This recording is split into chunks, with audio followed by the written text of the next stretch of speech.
Porque tenemos un supremo mediador, uno que intercede por nosotros. Yo oraba ese día y después me di cuenta que Dios sí estaba conmigo en ese momento. Porque si Él no hubiera estado conmigo, yo no voy a Walmart. Me hubiera ido a mi casa. Y en Walmart se presentó la crisis. Entonces, yo pienso que Jesús como mediador no es solamente el mediador que murió en la cruz, y eso es bastante, eso es completo, pues. Es el gran mediador que murió en la cruz por ti y por mí, y el que está entre Dios y nosotros para ser nuestro Redentor. Pero es mediador también en nuestras oraciones, evidentemente. Pero hay algo muy importante tras todo esto. Él es mediador, aún en los momentos en los que nosotros no estamos muchas veces enfocados en Él. Y Él está allí. Él está allí en todo momento. La crisis, en las circunstancias, en los problemas.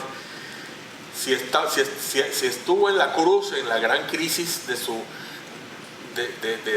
sustituirte a ti, sustituirme a mí, para que la ira de Dios no cayera sobre nosotros y ser ese mediador, entonces, amados, pienso que en lo más pequeñito Él es el gran mediador. Amén. No importa la situación. La superioridad de Jesús es sobre todo. Y hoy vamos a ver que Él fue superior sobre Moisés, cuando los hebreos nunca lo iban a pensar así. Y la superioridad de Jesús sobre Moisés muestra la obra de Cristo, y muestra la necesidad de ser fieles, de que seamos fieles a Él, para que al fin podamos entrar en el reposo. Para que al fin podamos entrar en su reposo. Yo les voy a pedir, por favor, busquen en sus Biblias Hebreos 3 del 1 al 19.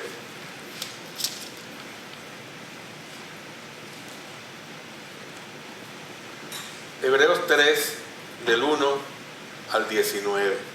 Y yo voy a leer, pero no vamos a tratar todo del 1 al 19, todo el capítulo. Vamos a tratar hasta el versículo 6 en el día de hoy. Y dice: por lo tanto, hermanos santos que tienen parte del llamamiento celestial, consideren a Cristo el apóstol y sumo sacerdote de la fe que procesamos. Él es fiel al que lo constituyó, como lo fue también Moisés en toda la casa de Dios. Pero a Jesús se le ha concedido más honor que a Moisés, así como al que hace una casa se le rinde más honor que a la casa misma. Porque toda casa es hecha por alguien, pero el que hizo todas las cosas es Dios. Como siervo, Moisés fue fiel en toda la casa de Dios para dar testimonio de lo que se iba a decir. Cristo, en cambio, como hijo, es fiel sobre su casa, que somos nosotros, si mantenemos la confianza firme hasta el fin y nos gloriamos en la esperanza.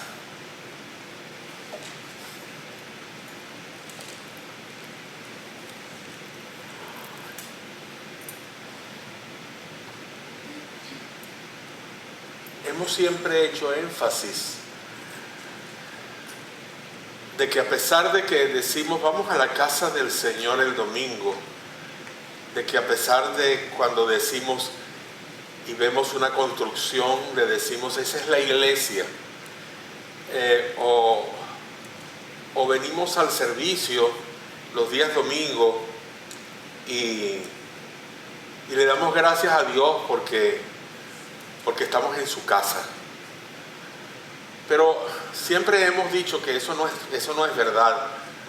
que eso es solamente la tradición de un pasado que quedó en el Antiguo Testamento, donde el tabernáculo se le consideraba la casa de Dios.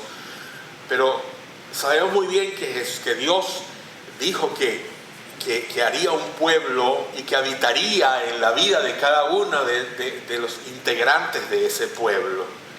Que ya su casa no sería hecha de manos de hombre, sino que su casa sería hecha por sus propias manos.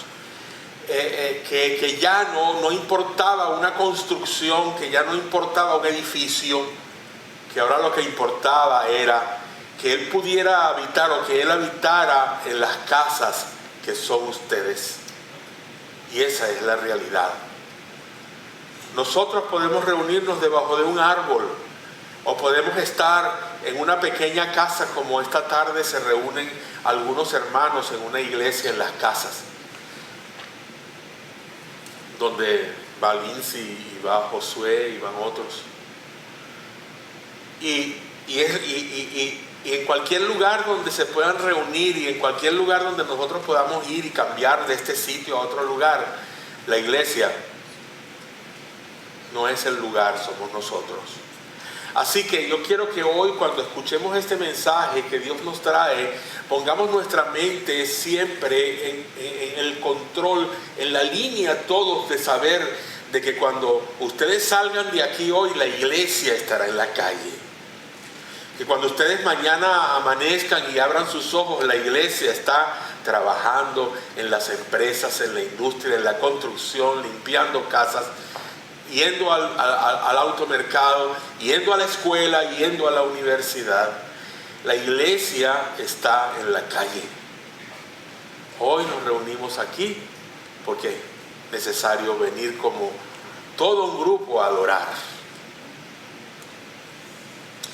Y hermanos, esa iglesia fuerte, poderosa, que es la congregación hispana de Ventura Brook Hill y que está aquí frente a mí,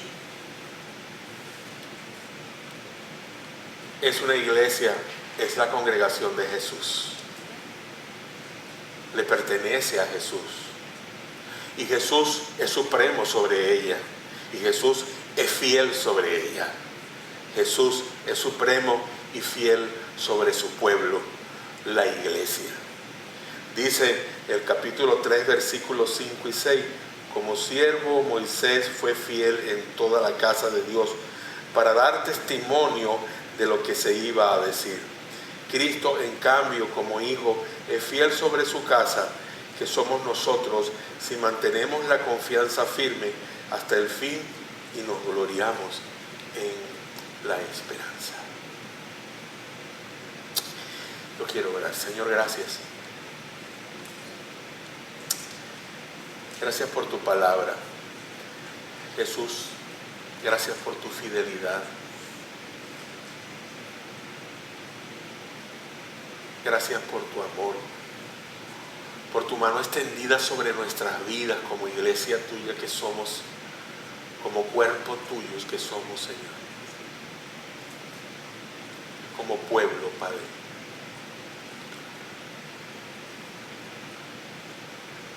Enséñanos a ser fieles a ti, Jesús, como tú has sido con nosotros. Amén. Hermanos, en primer lugar tenemos que ver que este Jesús supremo, que es el mediador, es nuestro sumo sacerdote. Es nuestro apóstol. Jesús es nuestro apóstol. Jesús es nuestro sumo sacerdote. Es Cristo, como dice el versículo 1 en la segunda parte. Consideren a Cristo Jesús el apóstol y sumo sacerdote de la fe que procesamos. Ya no es el apóstol de una iglesia tal como se mencionan algunos por allí o se autodenominan básicamente. Ya no es un sumo sacerdote de un templo judío o de un templo de otra denominación donde hay un sumo sacerdote que manda sobre toda una religión específica. No, hermanos. Él es el apóstol y sumo sacerdote de la fe, de nuestra doctrina, de nuestra creencia, de nuestra confianza. De eso es Él.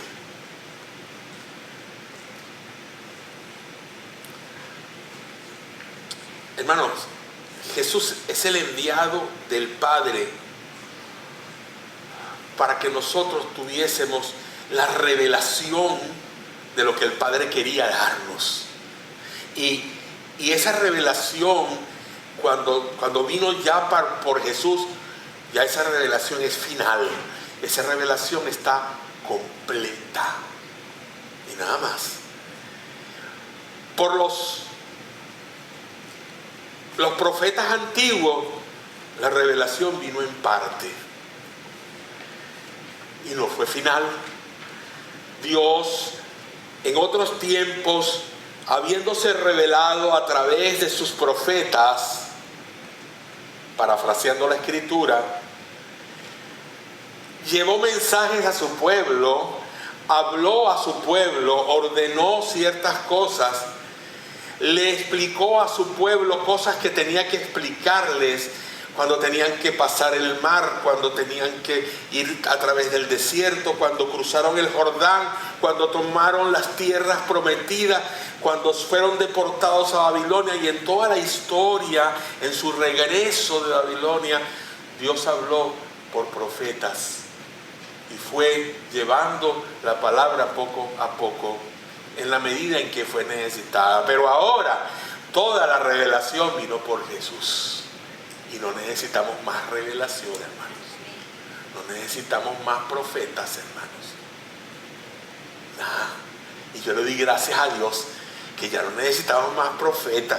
Porque, hermanos míos, aquí está todo. Y no me quiero emocionar, pero es que aquí está todo. Yo no puedo pensar en más nada. Yo no puedo abrir otro libro ni escuchar a otra persona decirme algo que esté fuera de lo que está aquí.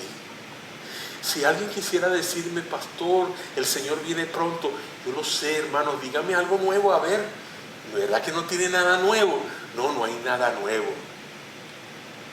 Aquí está todo.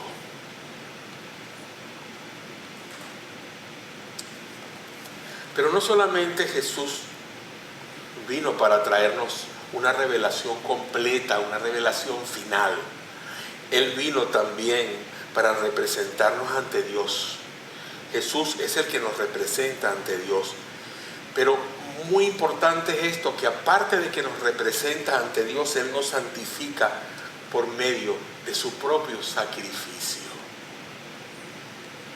Antes había que entrar en un templo, llevar un sacrificio especial, una ovejita, un corderito, una palomita, lo que fuera. Y entonces el sumo sacerdote venía y hacía un ritual para entonces santificar a esa persona por un ratico, porque cuando pusiera los pies afuera del templo ya se iba a olvidar. Entonces Dios decidió, como Padre, en amor a la humanidad, y no porque la humanidad sea especial. A veces yo escucho decir a la gente que Dios lo hizo porque somos especiales. ¿Qué especiales vamos a ser, hermano? Somos trapos de inmundicia, nuestras obras. Nosotros no valemos ni un ápice. Nosotros, no sé por qué realmente nace la misericordia en un corazón tan grande como el de Dios, de llevar a su Hijo a morir por nosotros,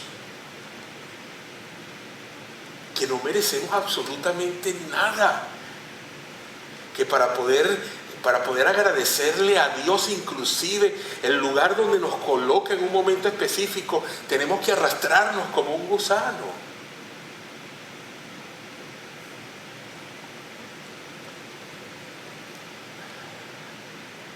Pero ya no hace falta venir a la cena del Señor como hoy para buscar santidad.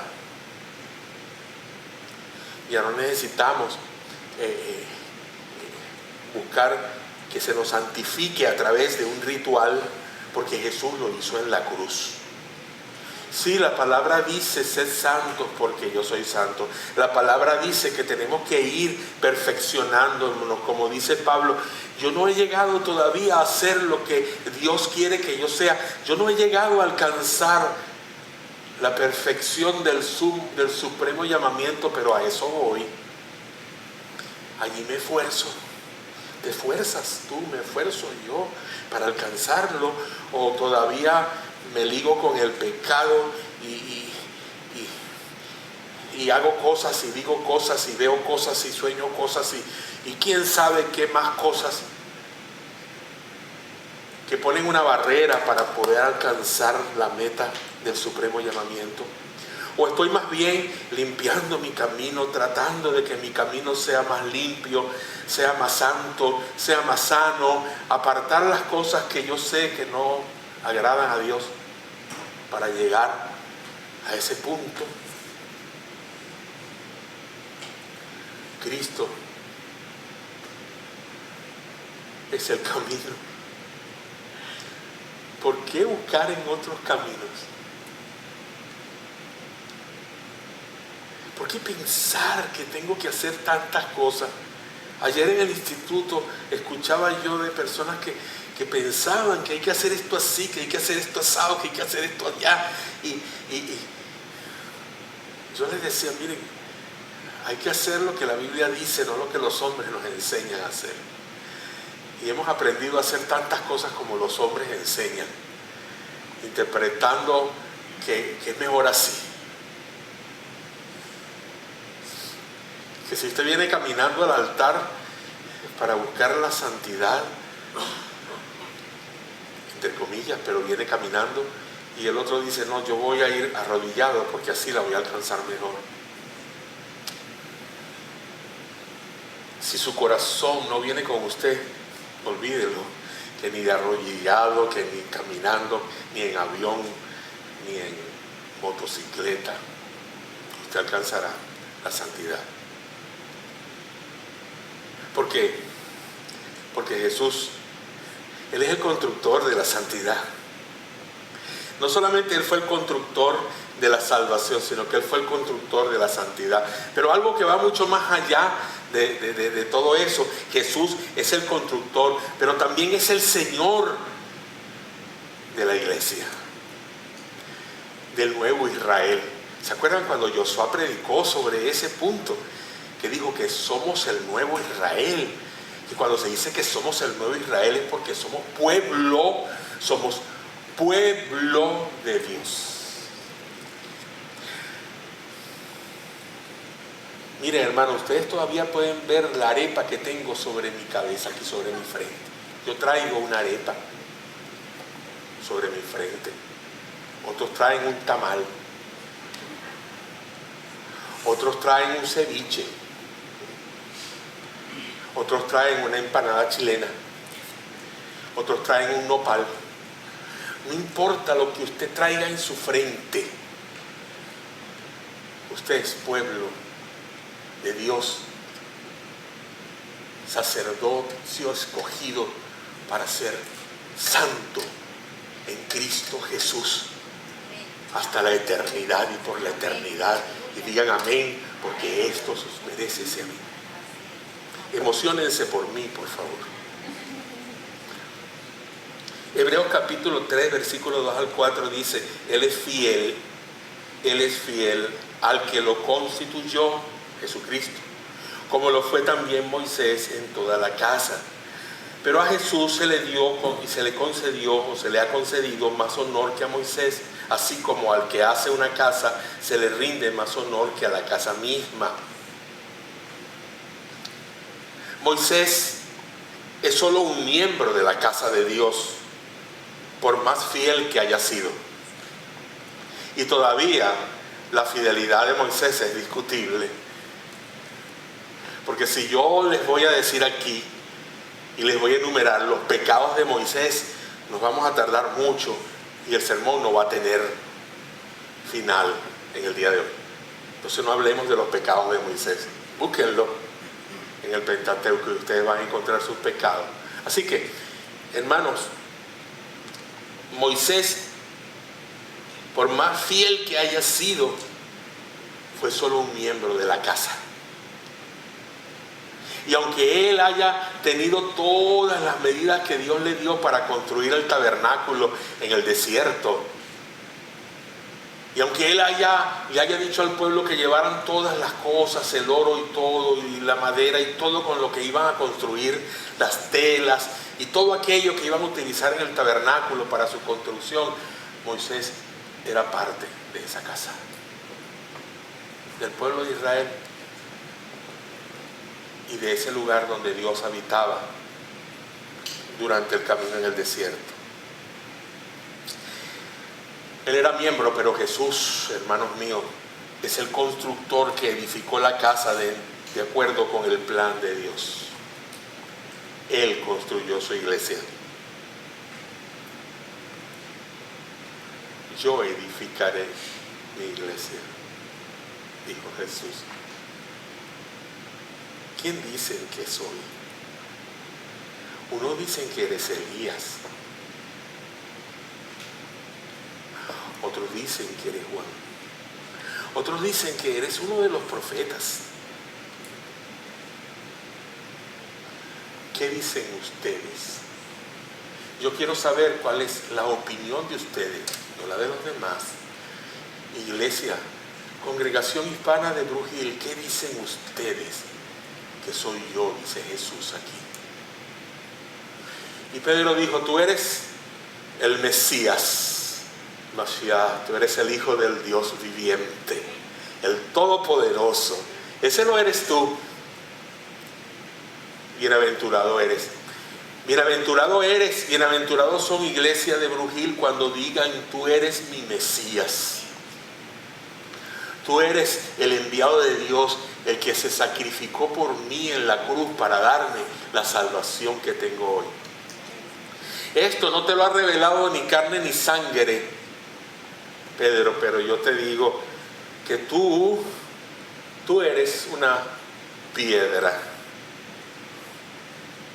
Y sobre esta roca, ¿se dan cuenta la diferencia?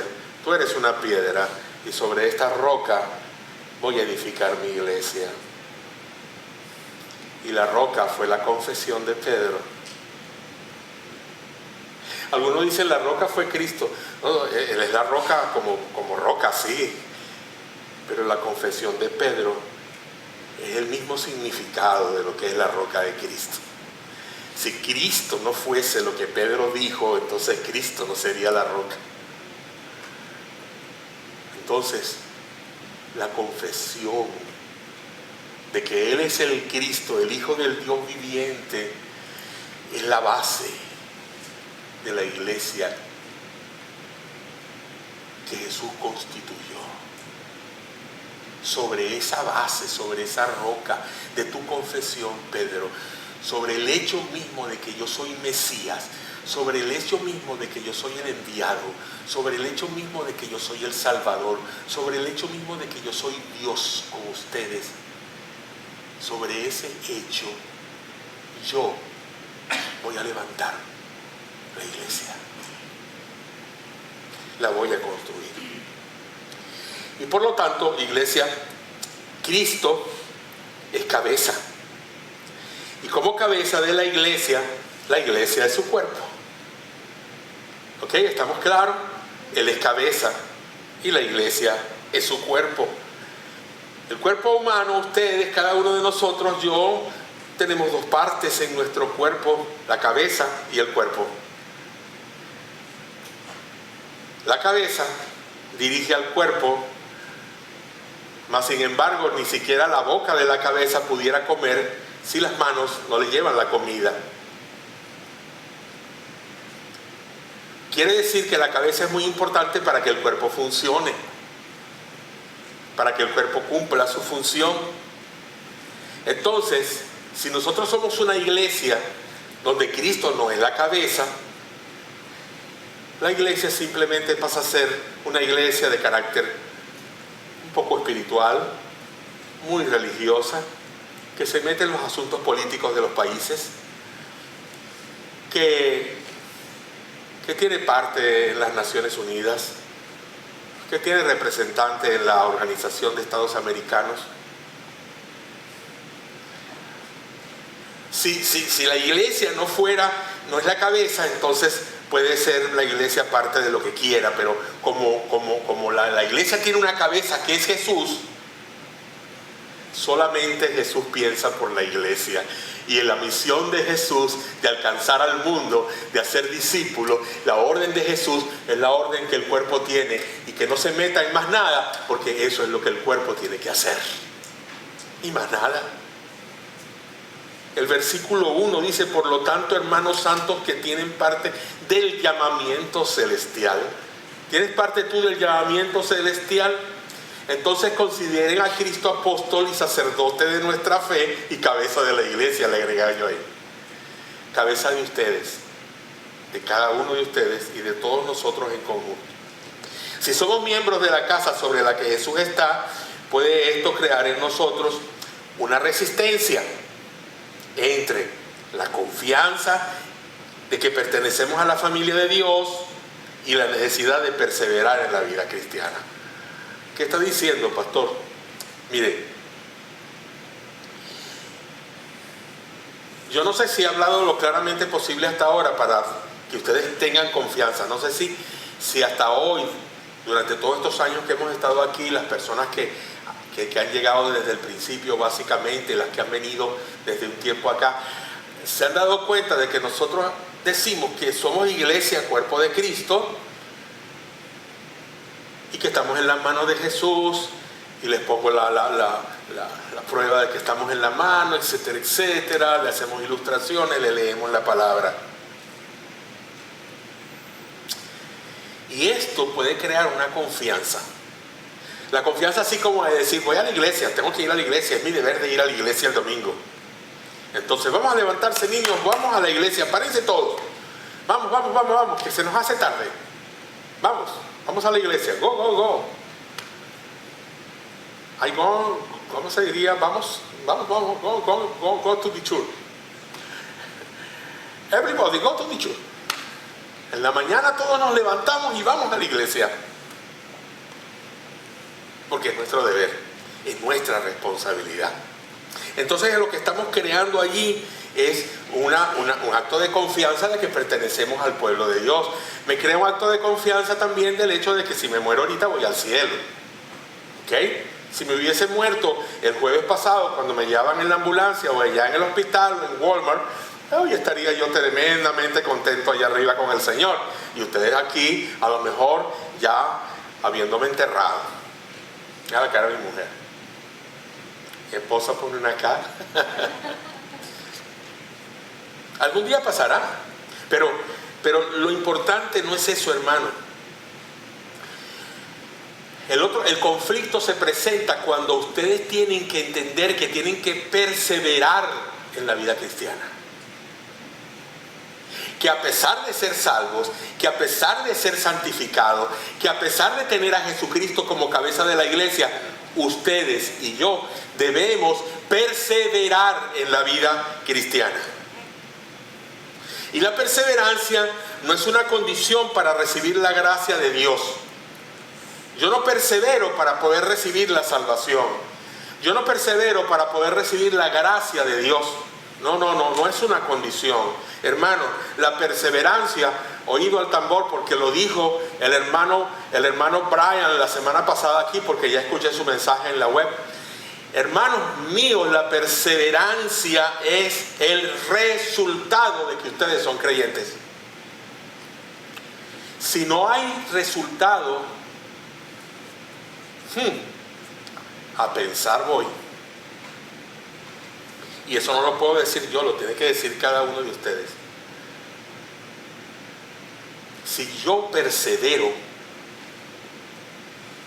en algo, quiere decir que ese algo me gusta. Quiere decir que ese algo me gusta. Me acuerdo al principio cuando con los sacerdotes agustinos, con los que estudié, yo estudié con los sacerdotes agustinos y de hecho entré al seminario arquidiocesano de Caracas. Yo iba a ser cura, pero soy pastor, gracias a Dios. El caso es que cuando Cuando yo estaba con ellos, el fútbol era el juego. Soccer. Fútbol, todo el tiempo, fútbol. Y había que asistir a las prácticas de fútbol, a los juegos de fútbol. Y hermanos, como yo era asmático, y entonces, bueno, que es lo que yo no he tenido durante la vida de todo, en cuanto a salud. Entonces yo era asmático, sufría de asma, y me ponía a correr. Y yo no llegaba ni al medio campo y caía en el suelo. Ya no podía más. Y los sacerdotes, los curas me paraban, me decían, a jugar, no sea flojo, usted es un sinvergüenza, a jugar. Hasta que mi papá se presentó en el colegio y le dijo, mire, si ustedes me matan a mi hijo, ustedes van a tener un gran problema conmigo. Después, cuando salí al liceo,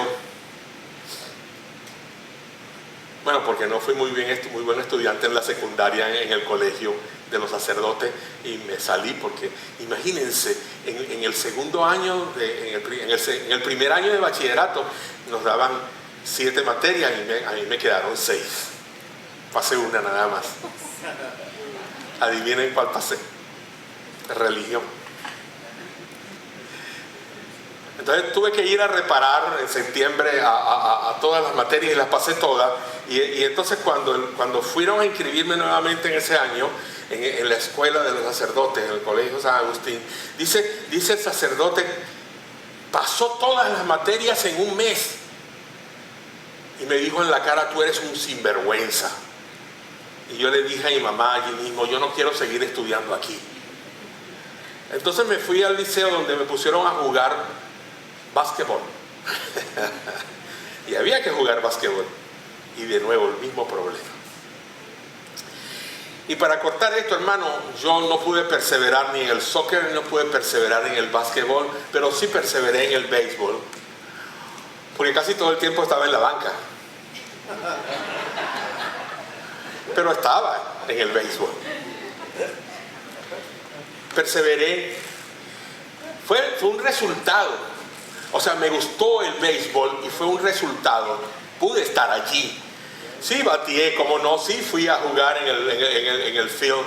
Sí estuve, pero no estuve como tanto los otros, porque no era tan bueno como ellos. A mí me sacaban de la banca cuando ya no había más nada que hacer. Hermanos, persevera. Que te guste el Evangelio, que te guste la palabra de Dios. Enamórate de Cristo y canta como canto yo a veces. Y yo me sigo enamorando, me sigo enamorando, me sigo enamorando de Dios. Y yo me sigo enamorando, me sigo enamorando, me sigo enamorando de Dios. Perdido estaba yo, mas Cristo me encontró. Y yo me sigo enamorando, me sigo enamorando de Dios. Enamórense de Dios, enamorémonos de Dios. Él es nuestro gran amor, Él es el Dios. No quiero aplausos para mí, apláudanlo a Él si gustan. Pero enamórense de aquel que con gran amor entregó a su Hijo por ti, no mereciendo absolutamente nada.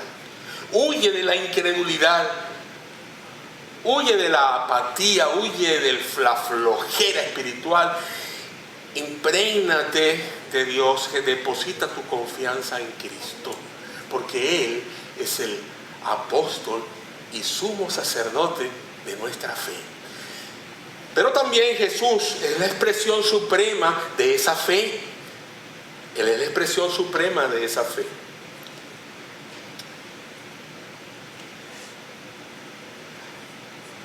Yo no voy a leer los versículos 7 al 15, voy a ir leyendo poco a poco, porque de esto yo quiero entrar la semana que viene con detalle en esa porción, para hablar de lo que es el reposo.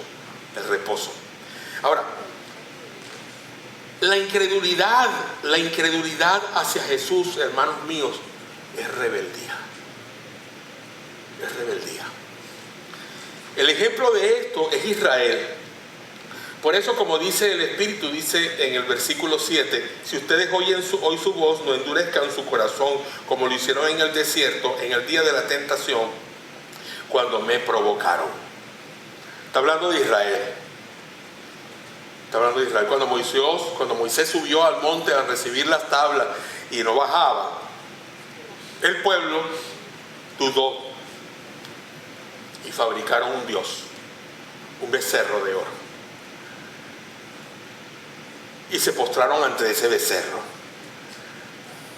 Y esto enfureció a Dios. No enfurezcas a Dios.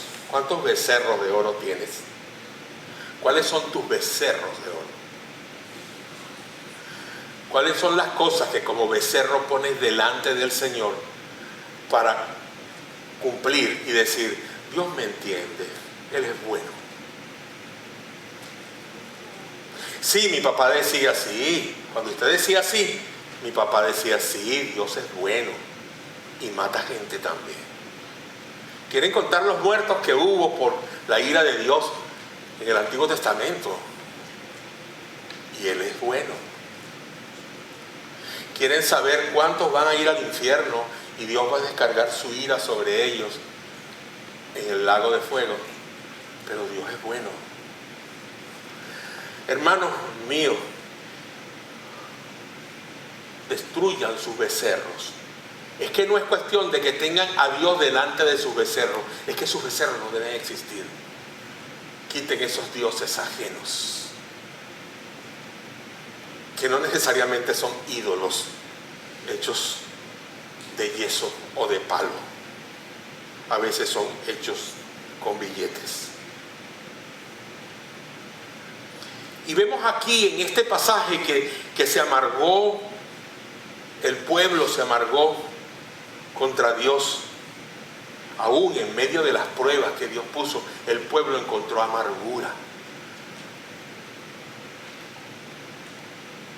¿Por cuántas pruebas nos está haciendo pasar Dios a la familia pastoral?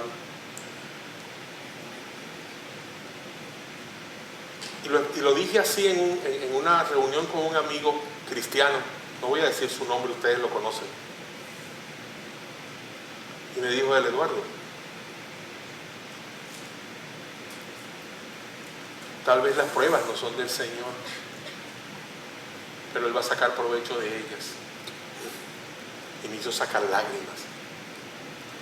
El pueblo se amargó por las pruebas. Hermanos, las pruebas vienen. Y vienen juntas, no ven ahí a mi esposa, no me ven a mí. Vienen juntas las pruebas. ¡Wow! Pero Dios trae bendiciones. Y ustedes son nuestra bendición. Sus oraciones, su ayuda, su anhelo de estar cerca de nosotros. Ustedes son nuestras bendiciones.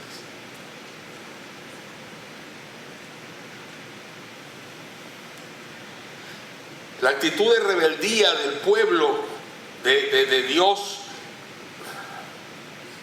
no los llevó a pisar las tierras prometidas. No los llevó a obtener el resultado de pisar las tierras prometidas. No pudieron ver a Canaán, ni siquiera Moisés lo vio desde lo alto de un monte. Y Dios le dijo, solo lo vas a observar desde aquí, mira lo que no vas a pisar, Moisés. La perseverancia, hermanos míos, acuérdense lo que dije, no es una condición, es el resultado. ¿Y cómo se aplica este ejemplo del pueblo de Israel a la iglesia? La iglesia, hermanos míos, dice el versículo 12, hermanos, cuiden de que no haya entre ustedes ningún corazón pecaminoso e incrédulo que los lleve a apartarse del Dios vivo. Cuídense. Cuando ustedes vean cerca de ustedes o a su mismo corazón hermanos que se están apartando del Señor por incredulidad, anímenlos, ayúdenlos, abrácenlo, no se preocupe, hermano, mire, pastor, no se preocupe, las cosas van a mejorar, el Señor va a responder. Hermano fulano, quien sea la persona, acérquense, denle ese abrazo, aunque no sea con sus brazos, sino con su palabra y su corazón, denle ese abrazo. No se aparten del camino por causa de los problemas. Anímense, la iglesia debe animarse unos a otros. unos a otros. Dicen, más bien anímense unos a otros en el versículo 13, día tras día, mientras que se diga hoy, para que el engaño del pecado no endurezca a nadie. Anímense, anímense. Pronto saldrás del problema, hermano. Yo te voy a ayudar. No hagan como muchos. Ay, hermano, es que no tengo trabajo, es que no está llegando dinero a la casa. Yo voy a orar, hermano. Voy a orar por ti. Cuenta con mis oraciones. Cuenta con mis oraciones. Pero, hermano, no cuentes con mi billetera.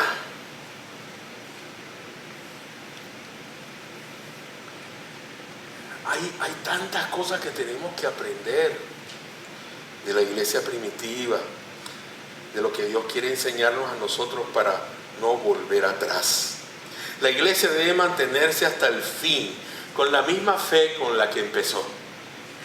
Esas cosas cambiantes, esos problemas de muchas iglesias que cambian a cada rato. Yo estuve en una iglesia que era bautista y yo atendía una misión de esa iglesia.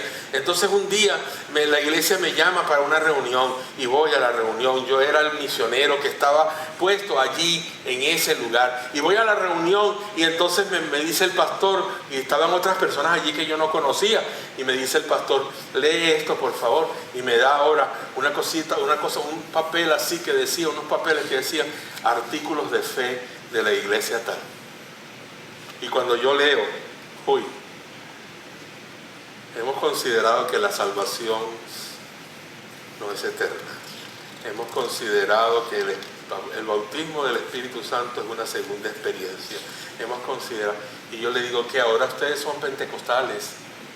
Y no es que sea mal ser pentecostal, hermano, no lo estoy diciendo que sea mal, pero es que yo soy bautista y yo no negocio con las doctrinas, yo no negocio con mi fe. Yo tenía que firmar aquello para poder seguir siendo empleado de la iglesia. Hermanos, no negocien con su doctrina, con nadie. Y cuando alguien le diga algo diferente, que cambia lo que ustedes saben y ya tienen por fe, díganle eso no es así. Y nútranse con la palabra de Dios para que puedan defender la fe a partir de la Biblia. Cuando hablen, utilicen la Biblia. No digan, ay, le voy a preguntar a mi pastor. Sí, está bien, pregúntenle a su pastor.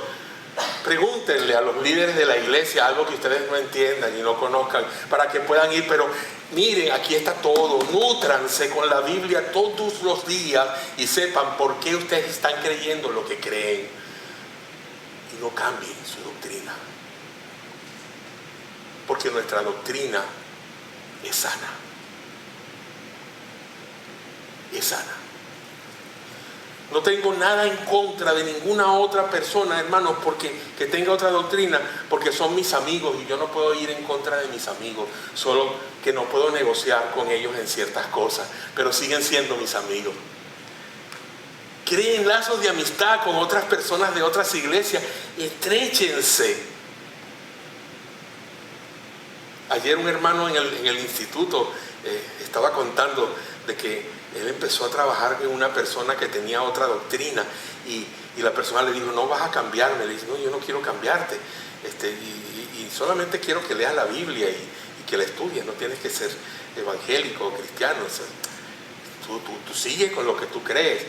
Y pasó el tiempo y él le regaló una Biblia y se la apartó de esa persona, pero la llamaba de vez en cuando, hola, ¿cómo estás? Y no hablaban de más nada, sino algunas cosas personales, particulares, hasta que un día le digo, recibí a Cristo en mi corazón. Lo alcanzó, desde aquella vez lo alcanzó, solo que él vino a recibir a Cristo acá. Hermanos, no luchen ni peleen en asuntos doctrinales, solamente digan, no, miren, no discuto eso porque no discuto cosas de doctrina. No puedo negociar lo que creo. Si lo negocio, entonces voy a negociar también lo que ahora voy a creer con usted más adelante. La incredulidad trae inconstancia. ¿Quiénes fueron, dice el verso 16, los que provocaron aún después de haberlo oído? ¿No fueron acaso todos los que salieron de Egipto por mediación de Moisés? ¿Y con quién estuvo, dice el versículo 17, el disgusto durante 40 años? ¿No fue acaso con los que pecaron, cuyos cadáveres quedaron tendidos en el desierto? No hay un desierto ahora donde Dios pueda fulminarte. No hay un lugar donde Dios te mande un rayo y te dejó allí simplemente por tu desobediencia. No, gracias a Dios que no.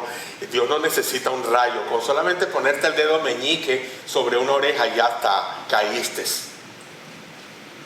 Pero lo importante de todo esto, hermanos míos, es que el inconstante no va a recibir las bendiciones que tiene que recibir, y más bien va a recibir tristezas, dolor, pena, disciplina de Dios, vergüenza. ¿Cuántas cosas? Se va a sentir vacío.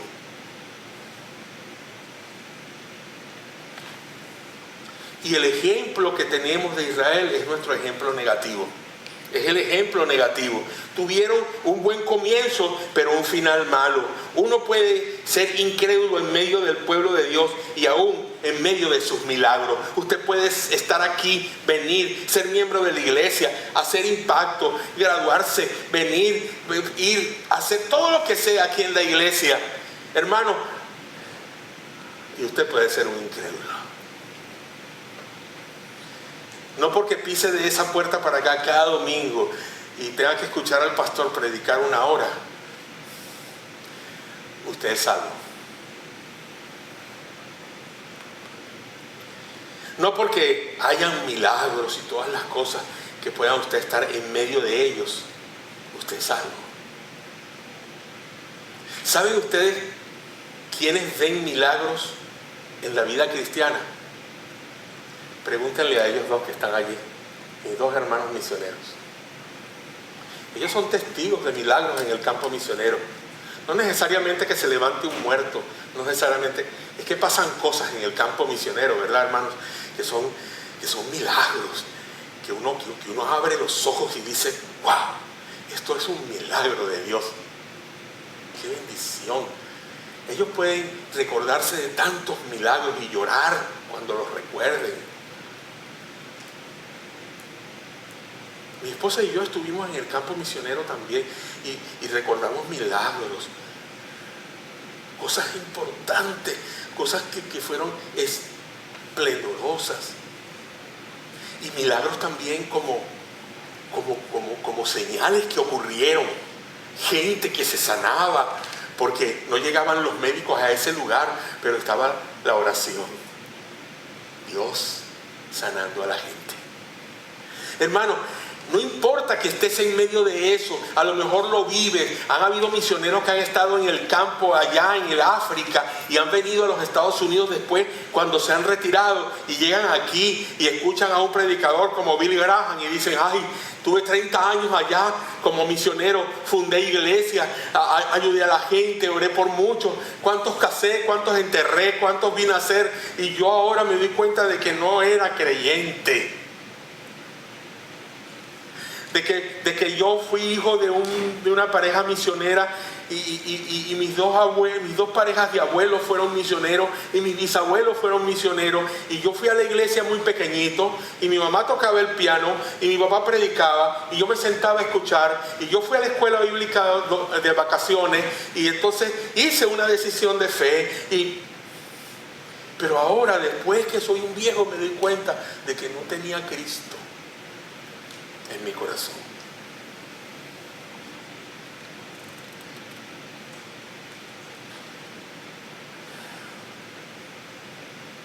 ¿Y quiénes fueron los que provocaron aún después de haberlo oído? La iglesia caería como Israel si abandona la fe cristiana. Vean esto, la aplicación de lo que está aquí en la Biblia, lo que pasó aquí en la Biblia puede ser la aplicación para nosotros hoy. Puede ser el ejemplo de la iglesia. tomemos la aplicación de lo que Dios hizo aquí con el pueblo para ver que puede ser el ejemplo para nosotros. La iglesia no perderá la salvación, usted no perderá la salvación, pero puede verse excluida de las bendiciones y sometida a la disciplina. A la disciplina, hermanos míos, puede verse sometida a la disciplina.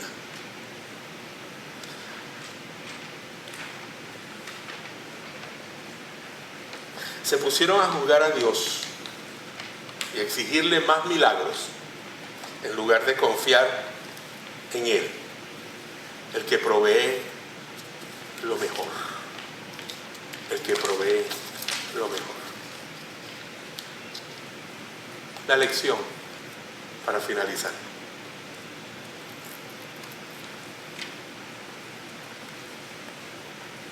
La lección de este ejemplo para los lectores de Hebreo en el primer siglo y en nuestros días es que ciertas experiencias de la provisión maravillosa de Dios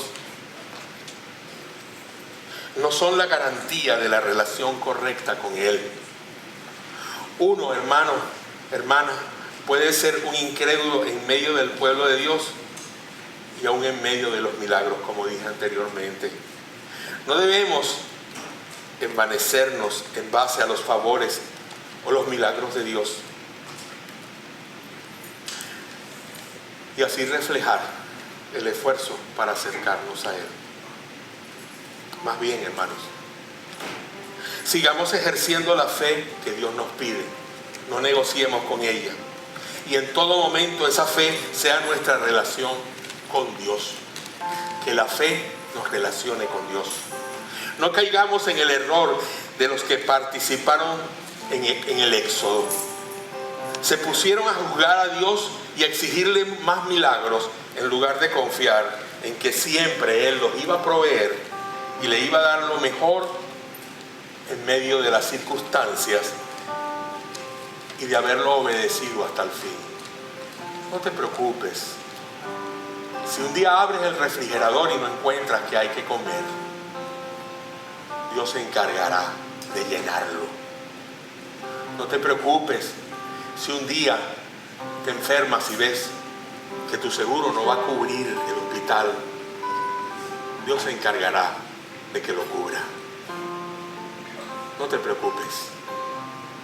Preocúpate de seguir a Jesús, de aceptar su fe, sus creencias, lo que Él te enseñó. Preocúpate por ser siempre lo que Jesús quiere que tú seas. Un creyente en Él, porque Él es tu sumo sacerdote, Él es tu apóstol. Míralo así todo el tiempo y cree en Él. Y no importa, sucederán muchas cosas, pero Él estará contigo